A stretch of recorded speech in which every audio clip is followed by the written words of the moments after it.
말씀들이 좀 이어지고도 있습니다. 10월 10일 금요일입니다. 오늘도 물론 이제 쉬는 분들도 계시겠습니다만 연휴가 일단 끝나긴 끝났습니다. 특히 추석 연휴에 좀 많이 드시지 않았습니까? 살 이야기를 본격적으로 해볼 건데요. 갑자기 드러난 체중 어떻게 관리를 해야 할지 방심하면 이게 또 비만으로 이어질 수 있다고 하는데요. 동국대 가정의학과 오상우 교수에게 건강하게 먹고 잘 운동하는 방법 배워보시죠. 오상우 교수님 안녕하세요. 예, 안녕하세요.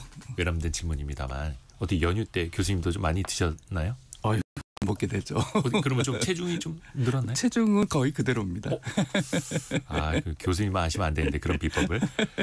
우선은 왜 명절에 특히 이제 추석 같은 데는 네네. 많이 먹지 않습니까? 네. 연휴 지나고 나서 보니까 한 2kg 정도 쪘다. 네. 요거는 일단 그러면 정상적인 상황은 아니라고 일단 인식을 해야 됩니까? 우리가 이제 2kg 찌면 근육이 찔 수도 있잖아요. 근데 예. 근육은 잘 안 붙어요. 운동이나 이런 거 오래 해야 붙을 수 있고 네.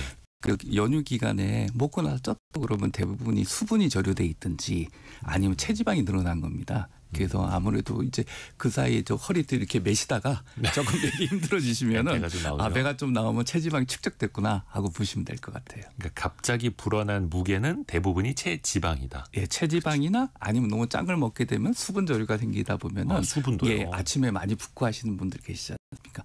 또 명절 음식이 약간 또 짜기도 해요. 예. 그렇게 해서 내가 불어난 게 그 또 수분일 예, 그렇죠. 수도 있겠고. 예. 무슨 이제 물론 수분 탓을 하려는 건 아닙니다. 탓하려면 나를 탓해야죠. 많이 먹. 명절에 특히 이제 우리가 여러 가지 음식을 많이 먹게 되는데 이것만큼은 좀 적게 드시라. 피해야 할 음식 같은 건 어떤 게 있을까요? 아직 연휴가 좀 안 끝나서. 예, 그래도 이제 명절 끝나고 나면 좀 남는 음식들이 이제 전이 제일 많이 남잖아요. 그렇죠. 근데 전이 사실은 또 살찌게 하는 지름길이죠. 아무래도 기름이 들어가 있으니까. 네. 거기다 잡채나 이런 것도 혈당을 빨리 높이는 음식들이 좀 있고요. 또 약과나 이런 것도 많이 챙겨 드시잖아요. 약과. 예. 근데 요즘은 이제 전이나 이런 것들이 옛날 뭐 요즘 뭐 성균관에서 그런 이야기 하시던데 예. 옛날 그 조상들 모실 때 굳이 이렇게 전을 부쳐야 되느냐. 그렇지 않다는 이야기도 많이 나오기 때문에 네네. 특히 추석이나 설 때 이게 많이 드시는데 앞으로 이것도 줄이셔도 예법에 어긋나지 않는 거 아닌가 싶기는 해요. 전이 꼭 필요한 건 아니다. 예, 그렇게들 이야기하시더라고요. 근데 예. 참 저는 이제 일종의 튀긴 거죠. 부치는 것도. 네, 그렇죠. 기름으로 튀기게 되고 튀김 옷도 입고 그러니까 이게 혈당도 그렇고 체중이 많이 늘어날 수밖에 없는 음식인 거예요. 그렇죠. 예를 들어 계란을 먹더라도 이걸 삶아서 먹느냐 아니면 계란 후라이로 먹느냐. 그 아무래도 또 그 비빔밥을 먹을 때 예. 참기름을 넣어서 먹느냐 적게 뿌려서 먹느냐 이 차이가 굉장히 크죠. 우리나라 사람들 나물 많이 먹으면서 건강하지 않느냐 싶은데 네. 어떤 분은 나물을 그 참기름 범벅으로 만들어 드시는 분도 계세요. 맛있는데. 네. 김밥도 그래요. 김밥에 참기름 안 들어면 맛없잖아요. 그렇죠. 뭐 발라야죠. 그렇죠. 근데 저 어릴 때만 해도 김밥 참기름 많이 못 넣었거든요. 근데 요즘은 이제 좀 많이 넣죠. 뭐 좀 심하게 한 범벅이 될 정도로 해서 드시는 분들도 꽤 있으시니까.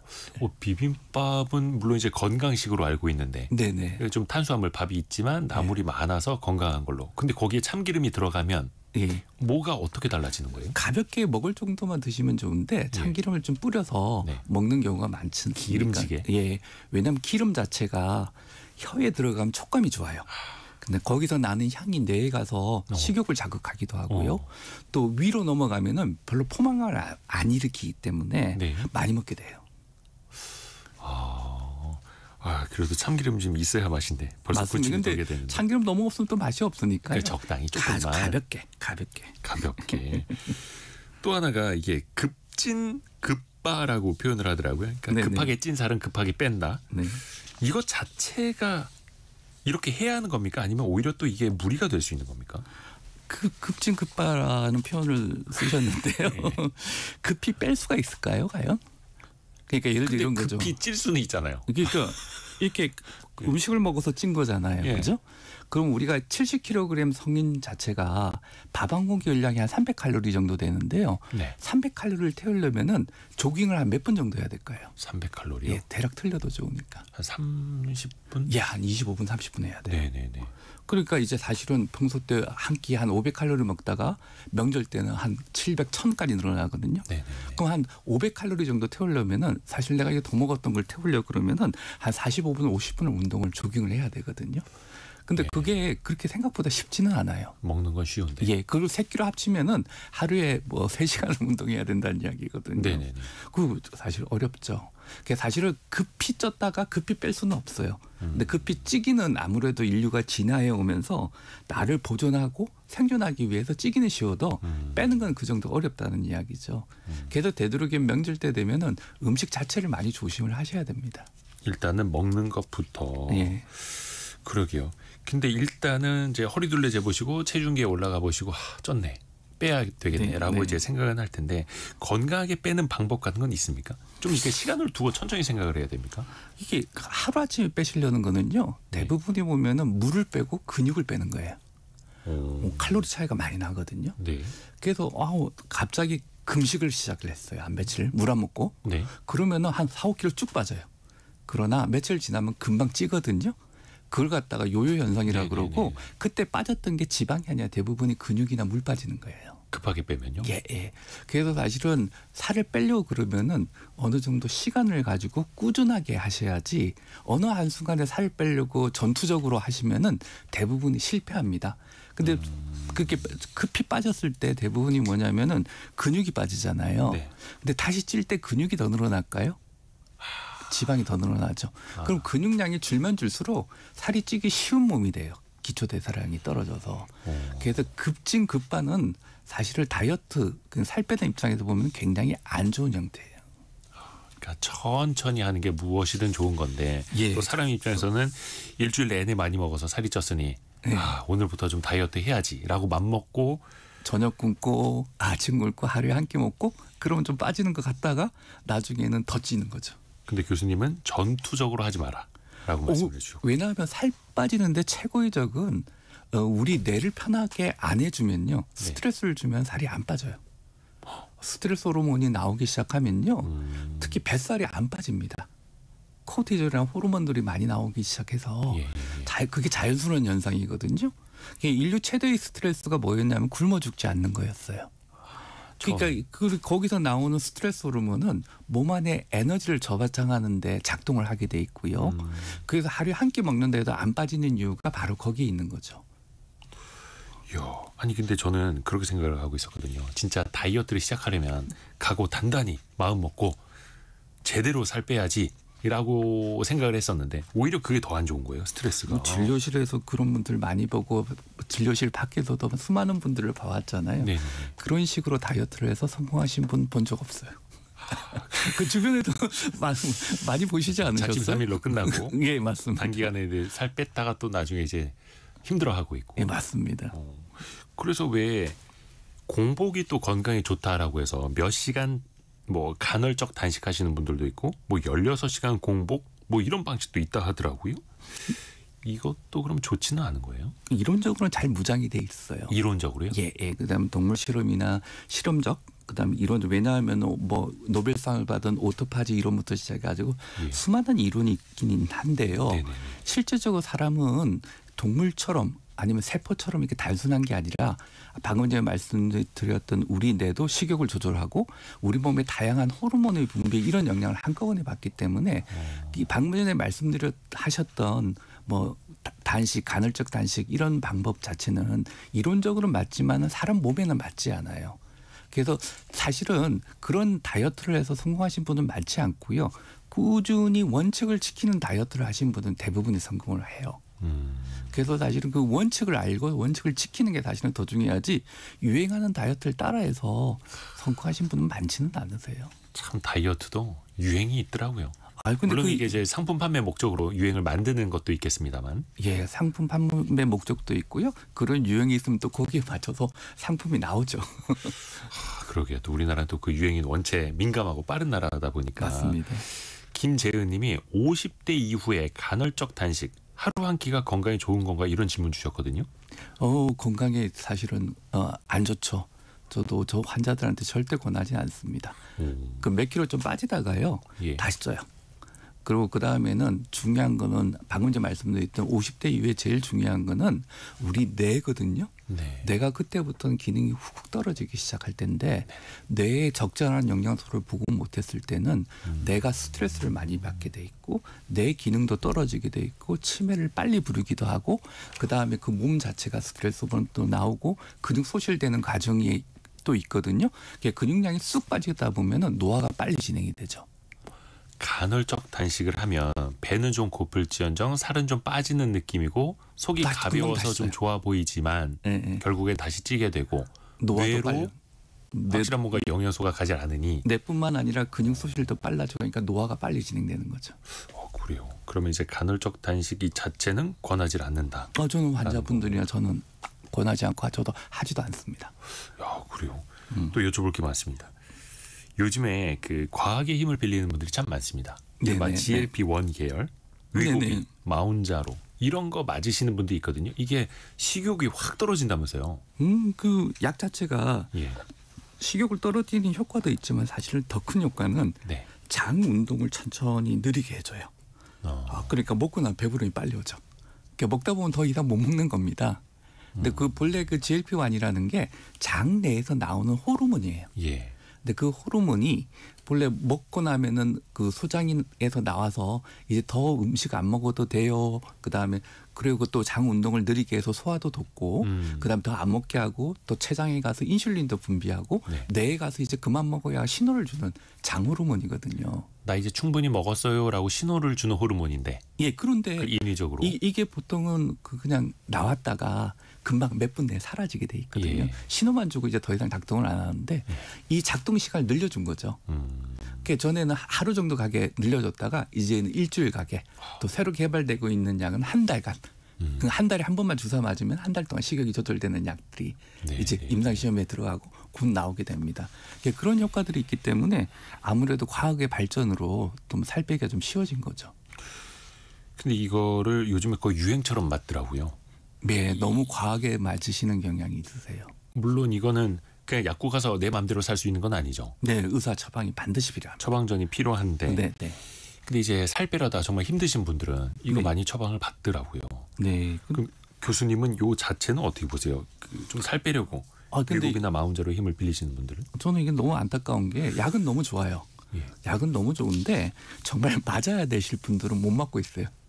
비용이 너무 비싸니까.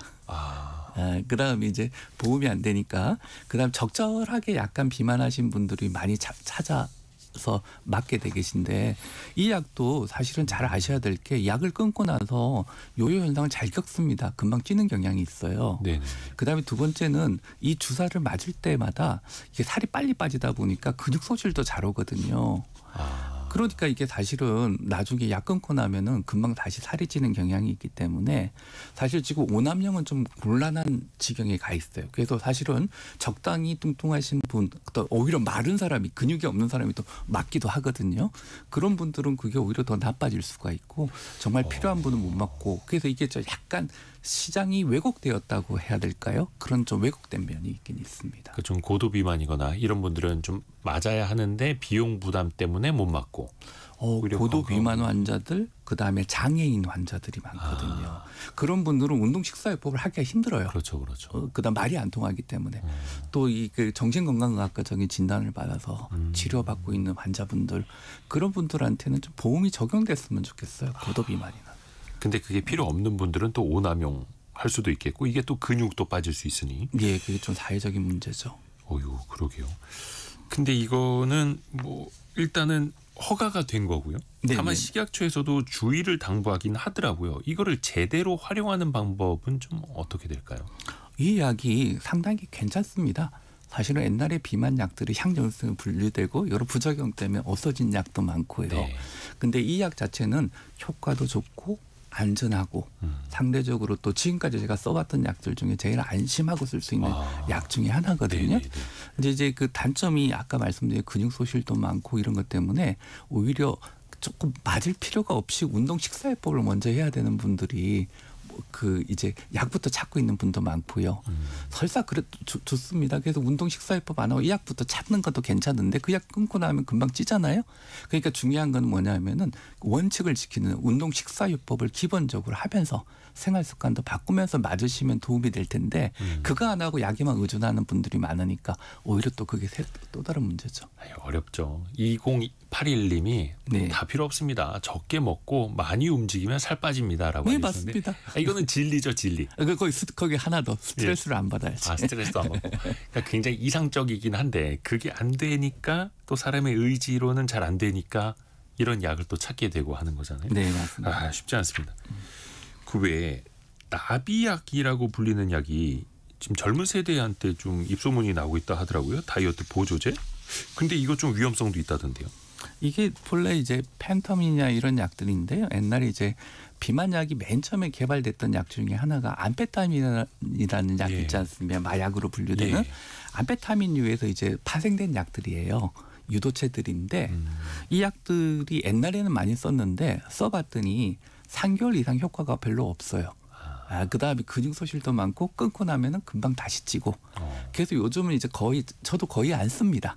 점점 안 쓰는 약이 되어가고 있는데. 물론 이것도 이제 처방을 해서 쓸 수는 있는. 예. 근데 이 약을 먹고 나면은 당장 신호는 오니까 입맛이 뚝 떨어지고, 그다음에 뭐 여러 가지 살이 빠지는 것처럼 느껴지는데 몇 달 있으면은 약 효과 점점 없어지고 요요 현상으로 더 찌게 되고 끊으면은 그러니까 안 되니까 한 알 쓰던 걸 그쪽 계통을 2알, 3알씩 먹는 경향도 생기고 그러다 보니까 여러 부작용이 많이 오고 그러니까 정부가 이렇게 약 쓰면 안 됩니다 하고 경고를 드렸는데도 불구하고 그런 약이 아직까지도 그 유행하고 있고 더 무서운 거는 타국에서 들어와 가지고 예. 뭐 SNS나 이런 걸로 이제 이렇게 거래도 하고 있고 하는 그런 문제들이 그럼 불법이죠. 불법이죠.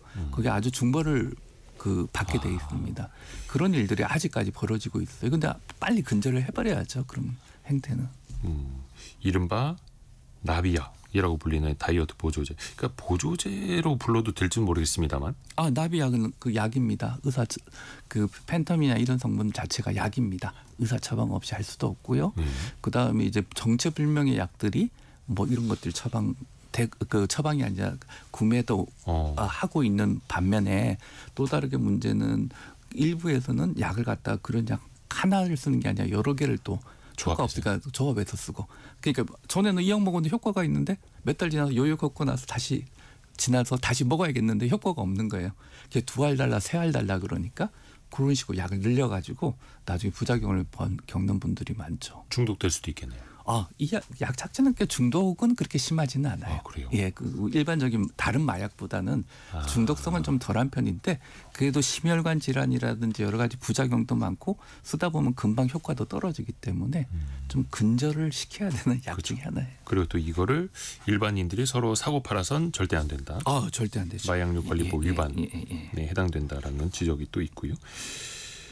이 다이어트 보조제가 특히 이제 SNS 요즘에 왜 무슨 별그램 이런 데서도 공동 구매로 많이 팔리지 않습니까? 요즘에는 뭐 탄수화물을 바로 분해해준다는 뭐 효소 같은 것들 아니면 지방 생성을 억제시켜준다 가르시니아 이런 게 또 유행이라 하더라고요. 이게 효과가 실제로 있는 겁니까? 이것도 마찬가지로 굉장히 어려운 분야예요. 왜냐하면 이제 살 빼고 싶은데 이렇게 선전을 듣고 나면 사고 싶지 않겠어요? 그렇죠. 근데 이제 예를 들어 이제 뭐 여기 탄수화물 분해 억제하는 그 효소 같은 경우는 뭐 알파 아밀라제라 해서 이게 좀 분해 탄수화물 들어온 걸 분해하는 그런 효소를 억제하는 그런 성분을 요즘 팔고 있더라고요.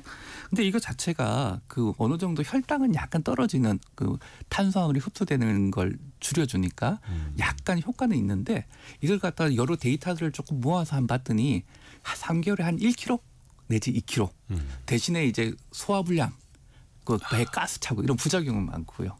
또 가르시니아 같은 경우도 대표적으로 이제 한 10몇 년 전, 한 20년 가까이 된 것 같은데요.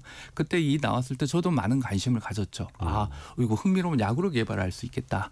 근데 이 오랜 기간이 지났는데 아직 약으로 개발을 안 했어요. 왜 그럴까요? 효과가 없으니까. 효과도 애매하고요. 이것도 한 3개월에 한 1kg 빠진다는 보고도 있고 없다는 보고도 많아요. 여러 데이터를 모아보면은 거기다 이것도 뭐 간독성부터 부작용들이 보고되기 시작하니까 전에는 이제 건강보조식품으로 허가가 됐다가 용량 점점 허가된 용량이 점점 줄어들고 있을 정도로 그 효과가 좀 애매하고 돈값어치를 그렇게 잘하는 그런 보조제들은 아니에요. 그러니까 효과보다 부작용이 있을 수 있고. 방금 전에 청취자께서 그런 말씀하셨잖아요. 이거 네. 뭔가 돈 낭비하는 것보다 또 돈을 아껴서 절게 먹고 운동하시는 게 훨씬 더 효과 있죠. 근데 요즘에 이런 게 참 광고에 많이 뜹니다. 그리고 또 유명한 인플루언서들이 막 나 이거 먹고 살 뺐어요. 그러니까 왜 허리 이렇게 한 주먹 남는 청바지 저 이런 거 예전에 입었었거든요. 이런 거 보여주면 또 혹하게 되죠. 아유, 그 누구나 예. 그 평소에 먹던 방법을 바꾸면요 다 살은 빠져요. 근데 진짜 살 빠졌는지를 보려고 그러면은 한 1년은 기다려봐야 돼요. 아, 장기간. 예. 진짜 그 비만 치료에 성공했다는 거는 저는 2년을 기준으로 합니다. 오. 2년 동안 살 빠지고 유지를 해야죠. 요요 없이요. 예. 또 이게 건강을 챙기려는 그런 식품들도 있는데 이것도 좀 논쟁이 있더라고요. 에사비라는 게 있답니다. 애플, 사이다, 비니거. 이게 뭐 비니거는 식초라는 뜻이라던데. 에사비 이거를 혈당을 내려준다. 이래서 좋다. 뭐 다이어트에도 좋다. 이렇게들 이야기를 하더라고요. 이게 어떻습니까? 실제로는? 이게 뭔가 봤더니 예. 이게 그 사과 식초더라고요. 사과 식초. 예. 근데 사과 식초 이게는 그 아세틱산이라 그래서 예. 식초 안에 이게 아세틱산이 들어가 있는데 이게 혈당 분해 그러니까 우리 탄수화물이 분해돼서 우리 몸에 들어오는 과정에 조금 흡수 속도를 늦춰주는 걸로 보고가 돼 있습니다. 그래서 식후 혈당이 약간 줄어드는 걸로 돼 있는데 아하. 그 연구 대상이 보면은 대부분이 어떤 사람들이냐면은 당뇨 전 단계에 있는 사람들이고 네. 일반인들을 대상으로 했을 땐 별 효과가 없는 걸로 나오기도 했어요. 당뇨 전 단계에 계신 분들한테만. 그래도 연구가 너무 없는 거죠. 그래서 굳이 뒤져봤더니 2018년에 연구가 하나 있더라고요. 일본에서 했던 거. 네. 근데 한 50명 정도를 했는데 뭐 3개월 해봤더니 한 1, 2kg 그것도 그 효과가 아주 미미하고 그다음에 혈당 조절에 조금 도움이 될지 몰라도 그렇게 이제 돈 들여서 할 만한 내용은 아닌 것 같아요. 네. 이것도 마찬가지로 식초가 들어가 있으니까 또 위식도 역류 장애도 좀 있고요. 그래서 치아 손상부터 부터 여러 가지 부작용도 같이 되면. 있기 때문에 뭐 권하고 싶지는 않네요. 예. 참 이것도 유행이더라고요. 저도 이번에 인터넷에 찾아봤는데 정말로 뭐 이거 퍼나르는 글들이 엄청 많아가지고 그래요? 나만 몰랐나 싶었거든요. 근데 에사비 이거는 당뇨 전 단계인 분들한테는 효과가 있다라는 논문도 있지만 장기적으로는 그러니까 혈당 조절에만 약간 도움이 된다고 돼 있지 다이어트 그 체중 감량에는 그렇게 효과가 없고요. 뭐 이것도 만들어서 파시는 분들도 많으시겠지만은 네.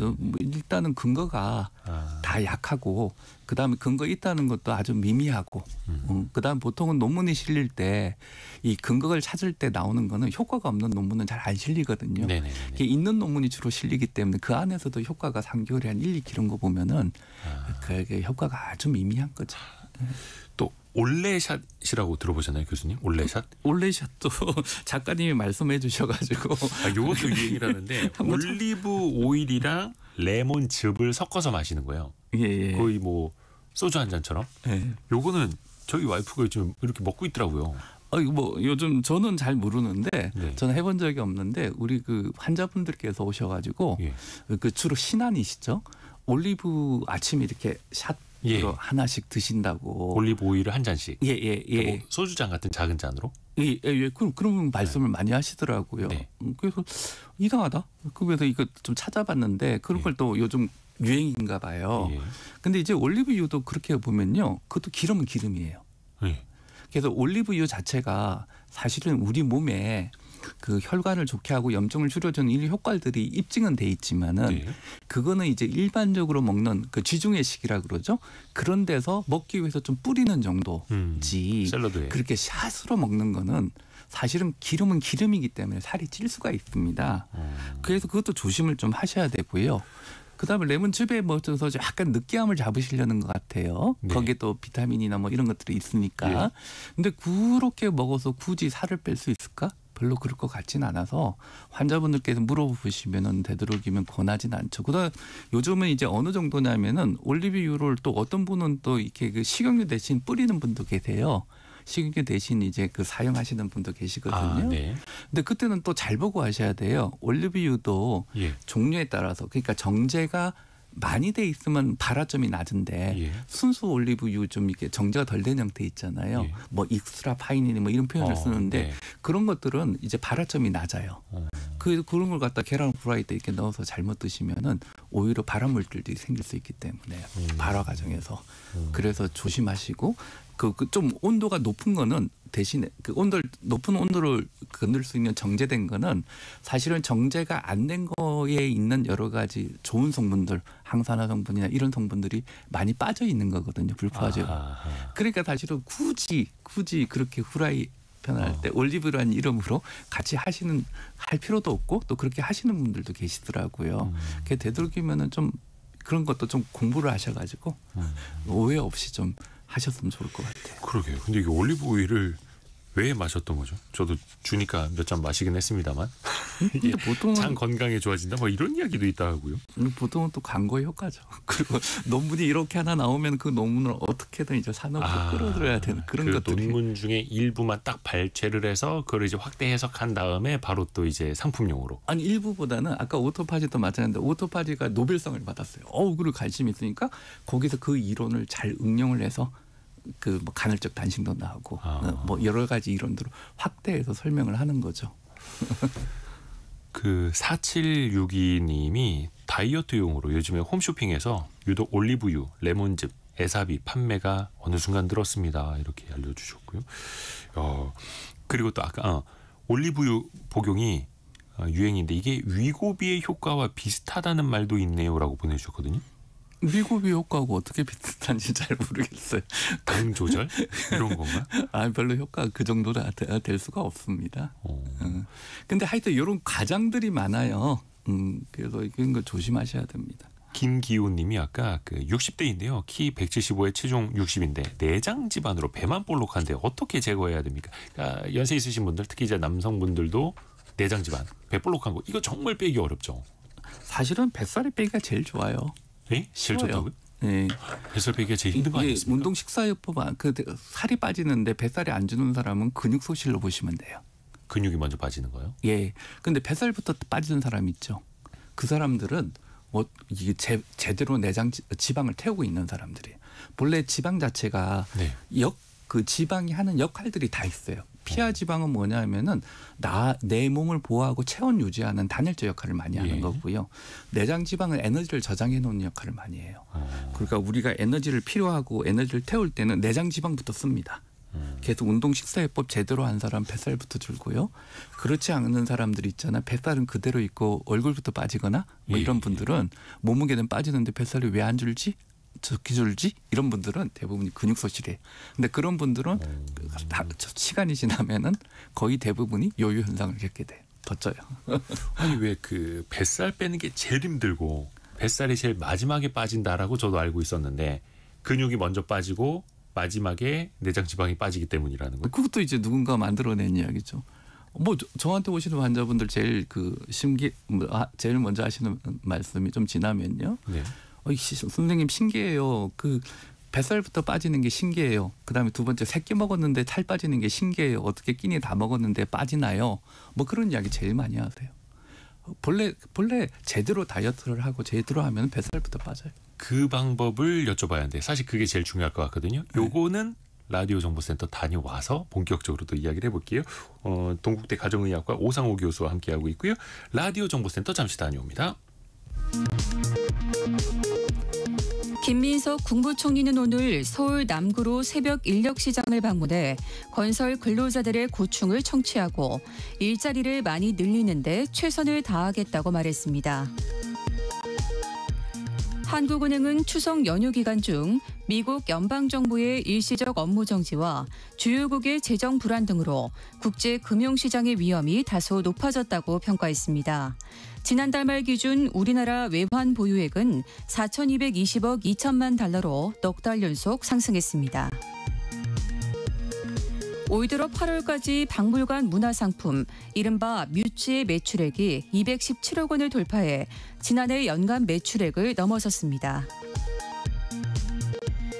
국토교통부가 주요 대학가를 대상으로 부동산 매물 인터넷 광고를 점검해 허위 과장된 위법 의심 광고 321건을 적발했습니다.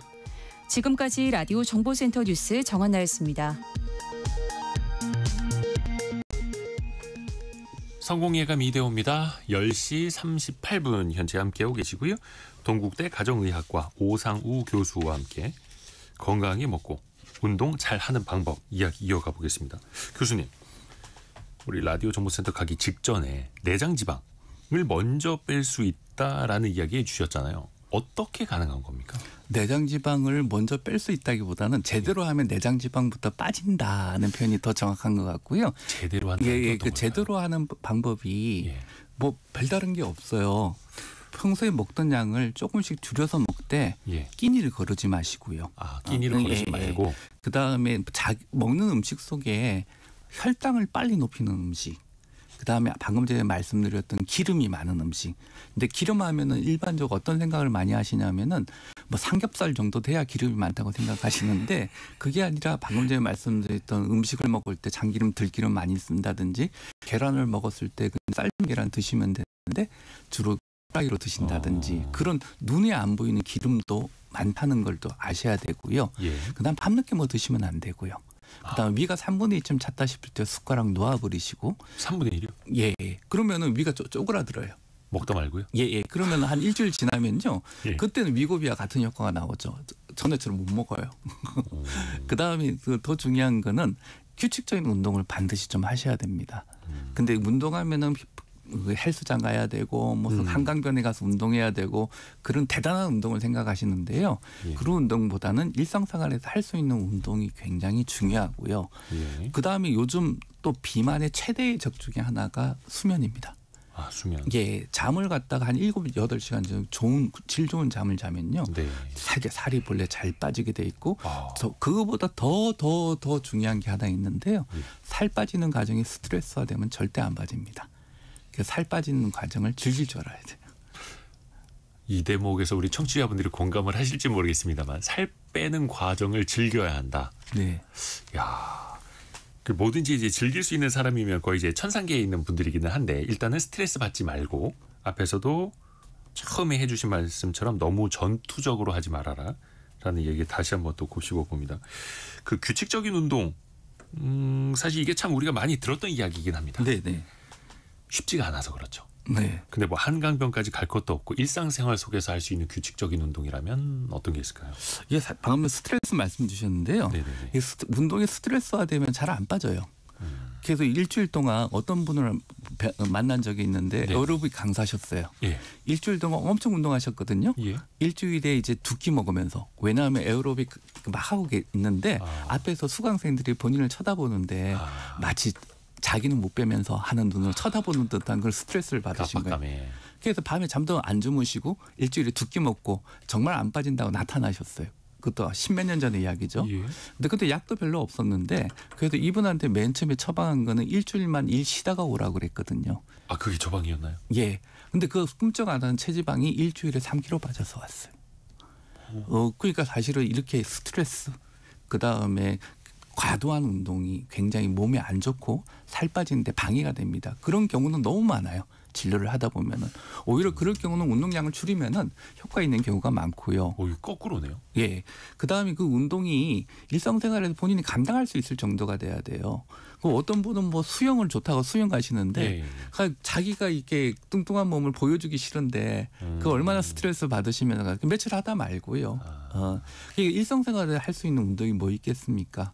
계단 오르기도 괜찮고요. 스쿼트도 괜찮고 그 지하철 타고 가다 한 정거장 전에서 내려서 빨리 걷기도 괜찮고. 근데 되도록이면 숨이 가빠야 돼요. 숨이 안 가쁘면은 그거는 이제 사실은 조금 과한 표현 안 하는 것보다 낫긴 하지만은 과한 표현을 빌리자면 그게 노동이지 운동은 아니에요. 지방을 태우는. 근데 숨이 찰 정도는 되어야 한다. 아까 안규영님이 슬로우 조깅. 요거 요즘에 유행한다고 하는데 슬로우 조깅은 진짜 효과가 있는 걸까요? 의문이에요. 이렇게 질문 주셨거든요. 그런데 이게 천천히 걷는 거는요. 그 조깅을 할 때 어떤 분은 같은 조깅을 해도 숨이 가쁜 분이 계시고 어떤 분은 조깅을 해도 전혀 숨이 안 가쁘고 그냥 이렇게 한 것 같지도 않은 분들 계시잖아요. 그 차이인 거예요. 무슨 이야기냐면은 약간 숨가쁜 그 슬로우 조깅도 숨이 찬 분은 슬로우 조깅 괜찮아요. 네. 살 뺄 때. 네. 근데 조금 너무 좀 아닌 것 같아. 그리고 숨도 별로 안 차. 그러면은 약간 더 빠른 그걸 하셔야지 약간 숨이 찬 정도가 되셔야지 숨이 안 찬 정도 되면 지방을 타는 신호가 아니라고 보셔도 되는 것 같아요. 이게 그러면 사람마다 다른 거예요? 사람마다 운동 능력이 다 다르죠. 그러니까 누구는 몇 킬로 뛰었네, 몇십 분 뛰었네. 거기에 네. 맞출 필요 없이 예, 예. 나의 상황, 내 몸에 맞게요. 예, 진행자께서 저하고 같이 100m 달리기를 했어요. 네. 근데 100m 달리기 하는 진행자께서는 숨이 안 가쁜데 저는 숨이 가빠요. 교수님이 이기실걸요? 근데 그렇게 되면은 저는 이제 유산소 운동을 한 거고요. 예. 진행자께서는 안 하신 거죠. 아, 그게 다른 거예요. 사람마다 운동 능력은 다 달라요. 그래서 되도록이면 숨가 아프다는 거는 산소가 필요하다는 이야기고 산소가 필요하다는 거는 에너지를 많이 쓰고 있다는 이야기고 에너지를 쓸 때 주로 이제 지방을 태울 때 에너지를 끊으려고 그러면 산소는 반드시 필요합니다. 그게 지방이 타고 있는 신호로 보시면 될 것 같아요. 그런데 이제 슬로우 조깅을 했는데 숨이 안 차면 운동 안 한 거냐? 가만히 앉아 있는 것보다는 낫죠. 그렇지만 효과는 좀 떨어지고 내장 지방 태우는 것도 좀 떨어진다. 이렇게 보시면 될 것 같아요. 근데 나는 슬로우 조깅만 해도 숨이 차라고 하는 분들한테는 그 운동도 적당하다 볼 수 있는 적당하죠. 근데 대신에 이제 좀 지나면 숨이 안 차실 거예요. 적응이 되니까 체력이 올라오니까. 예, 체력이 올라오고 심폐 기능도 조금씩 늘리셔야죠.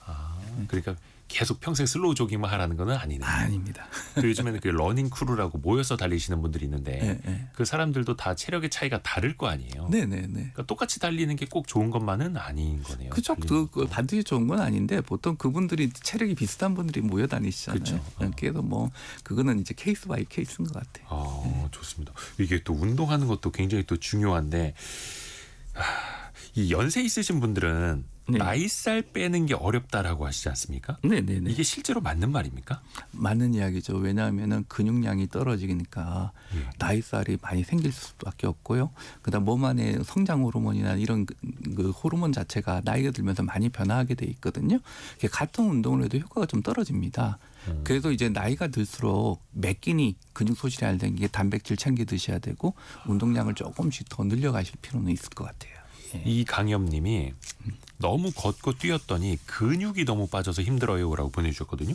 그러니까 이게 나이살은 빼야겠고 근데 또 근육이 빠지는 것 같고 어떻게 해야 됩니까? 근육을 자극했는데 근육이 빠진다는 거는 그 운동 방법에 문제가 있든지 아니면 다이어트 과정에서 뭐 그 탄수화물을 극단적으로 제한했다든지 식사법이 어떤 또 원푸드 다이어트라고 해서 고기만 막 먹는 다이어트도 있고 아예 고기를 끊어버리는 다이어트도 여러 가지 다이어트가 있는데 나이가 들면서 근육 소실을 예방해서 하면서 운동하려고 그러면은 운동량이 적절하다 그러면 먹는 게 핵심입니다. 근데 먹는 것 속에서는 탄수화물, 단백질의 균형을 잡아야지 균형을 안 잡고 탄수화물을 극단적으로 떨어뜨리는 경우는요 오히려 근육 소실만 불러요. 그래요. 탄수화물을 줄이는 것이 아니라 넘어서서 극단적으로 줄이게 되면 오히려 근육이 빠진다고요? 왜냐하면은 우리 몸에서 에너지를 제일 많이 쓰는 기관이 어디냐면 우리 뇌예요. 네. 근데 뇌는 운동한다고 더 쓰는 게 아니라 내가 생각을 하는 동안은 계속 쓰거든요. 네네네. 에너지를 제일 많이 쓰는 기관인데 거기서는 에너지를 주로 포도당을 씁니다. 포도당이 탄수화물이 분해가 돼서 생기는 산물이잖아요. 근데 포도당을 쓰는데 포도당이 안 와요. 탄수화물을 극단적으로 안 먹어서. 그러면 이 뇌는 에너지가 없잖아요. 예. 그러면 어디서 에너지를 만들어 써야 되는데 근육 같은 걸 분해해가지고 포도당 비슷한 걸 만들어내요. 케톤체라고 보통 그러는데 그때는 입에서 냄새 나고 케톤체가 생기면은 단내 나는 근육 소실이 빨리 오는 거죠. 탄수화물 극단적으로 제한하면은 그 몸무게는 빠져요. 그러나 뱃살은 안 줄고 팔다리 이제 근육 소실이 많아지고 다시 더 찌고. 근데 그 나이가 이제 점점 노화 과정을 겪는 분이 그런 걸 하면은 노화 과정이 더 빨리 심화되는 거죠. 그러니까 탄수화물을 극단적으로 줄였을 때 근육이 빠진다라는 건 뇌가 그 안에 있는 걸 가져가는 거라고 인식을 하면 되겠네요. 예, 그렇기도 하고요. 그다음에 근육 소실이 점점 떨어지면은 이제 지방이 계속 쌓이게 되죠. 같은 먹더라도 네. 기초 대사량이 떨어지니까. 그래서 그런 것들이 계속 반복되면은 굉장히 노화가 빨리 진행이 됩니다. 그 탄수화물 이야기를 잠깐 해주셨는데 요즘 사람들이 왜 저탄고지 탄수화물은 적게 지방을 좀 많이 먹는 일종의 이것도 뭐 식이요법이라고 하는데 저탄 저당 뭐 당도 좀 적게 먹는 이런 습관을 좀 들이려고 하지 않습니까? 근데 이것도 그러면 꼭 절대적으로 좋은 것만은 아닌 거네요. 뭐 탄수화물 적게 먹고 탄수화물은 비만의 적이다. 뭐 그런 이야기를 예. 많이 하는데요. 그 세계보건기구가 그런 선언을 했다는데 세계보건기구는 그런 거 선언한 적이 없고요. 네. 정확하게 이야기 안 하면 설탕이나 과당, 당과의 전쟁이에요. 그래서 그런 거 먹고 나면은 혈당이 빨리 올라가고 인슐린 분비도 많이 되고 혈관에도 안 좋고 암 발생도 위험이 많이 생기기 때문에 그런 걸 했던 거지. 탄수화물을 너무 적게 먹으면 우리 몸이 오히려 해로워요. 실제적으로 연구를 해봤는데 각 국가별로 데이터를 모아서 우리가 먹는 칼로리 중에 탄수화물을 몇 퍼센트 먹었을 때 제일 오래 사느냐 하고 연구를 해봤거든요. 예. 몇 퍼센트 나왔는지 아세요? 얼마나 될까요? 50%. 예? 먹는 칼로리 50% 먹는 사람이 제일 오래 사는 걸로. 물론 사망률이 이게 낮은 걸로 칼로리 나왔어요. 기준이니까 네. 먹는 양의 기준하고 좀 다르겠죠. 네, 그래서 중요한 거는 뭐냐면 탄수화물을 적절히 먹어야 근육 소실도 막고 여러 가지 도움이 되는데 설탕이나 과당을 못 먹게 하는 이유는 혈당을 빨리 높여서 인슐린이 많이 분비되게 하고 예. 당뇨나 심혈관 질환을 유발해서 그런 거기 때문에 혈당을 천천히 올리는 게 뇌를 보호하고 내 몸을 보호하고 근육 소실을 막기 위해서는 먹는 칼로리 한 50% 정도를 혈당을 천천히 올리는 그런 탄수화물로 바꿔서 먹는 방법이 그러니까 분명한 거죠. 혈당이 오르는 것 자체가 나쁜 게 아니라 빨리 오르는 게 나쁜 거지 천천히 그렇죠. 올릴 필요는 있다. 예. 그러면 이게 어느 정도 어떻게 먹어야 되는 겁니까? 예를 들어서 우리가 쌀밥은 좀 줄여라. 국수라든지 밀가루 음식 좀 줄여라. 이런 이야기들이 이제 통설처럼 우리가 받아들이고 있는데 평소 우리 식사라면 흰밥 기준으로 어느 정도를 먹어야 되는 거예요? 그 흰밥보다는 자꾸 그럼 바꿔야죠. 네, 그 다음에 아까 말씀하셨던 밀가루 음식 있잖아요. 예, 예. 그런 것들 좀 줄여야 되고. 그 줄이기는 줄여야 되는 거예요. 예, 요즘 또 라면도 많이 먹잖아요. 라면도 예, 예. 밀가루 음식이고 거기에 또 기름도 발라져 있고. 그 다음에 흰빵보다는 호밀빵이야, 통밀빵. 감자 같은 것도 많이 올리거든요. 빨리 올리거든요. 네. 그런 것도 좀 줄이고. 그게 좋은 형태의 탄수화물로 바꿔야죠. 천천히 소화가 되면서 혈당을 천천히. 예를 들어 과일을 먹을 때도 네. 과일을 어떤 분은 갈아서 먹어요. 시간 없다 주스로. 아, 그러면 혈당이 빨리 올라가죠. 섬유소가 파괴돼가지고. 껍질째. 그래서 껍질째 먹는 게 좋고 아니면은 과일을 생과일로 주스보다는. 근데 더 그거한 거는 또 즙으로 짜서 드시는 분. 그러면 그 여러 가지 섬유소도 다 없고 하면 오히려 안 좋아지죠. 그 좋은 탄수화물 섭취법이라는 건 그럼 어떻게 되는 걸까요? 방금 전에 말씀드렸던 예. 흰쌀밥보다는 작고 흰빵보다는 그러니까 섞어서. 호밀빵. 그다음 섞어서 먹을 때는 어떤 분은 또 뭐 현미를 좋아하세요. 예, 예, 예. 근데 현미 자체도 보면은 거기 파이테이트 성분이 있어 칼슘을 좀 빼고 이러거든요. 되게 여러 가지 그 작곡을 번갈아서 드셔야지 어느 하나만 고집하시는 것도 아니죠. 치중하지 말고. 예, 어떤 데는 현미 넣고 어떤 뭐 콩 넣어서 드시든지 하여튼 종류별로 여러 거 섞어서 드시면은 제일 현명한 방법. 또 다시 이제 그 쌀밥이나 탄수화물 또 많이 먹어도 된다 이렇게 오해하실까봐 한 번 더 여쭤봤고요. 와 시간이 금방 갔습니다. 동국대 가정의학과 오상우 교수와 함께했습니다. 고맙습니다, 교수님. 예, 감사합니다. 덕분에 이제 진짜 건강해질 것 같습니다. 이제 실행만 남았습니다.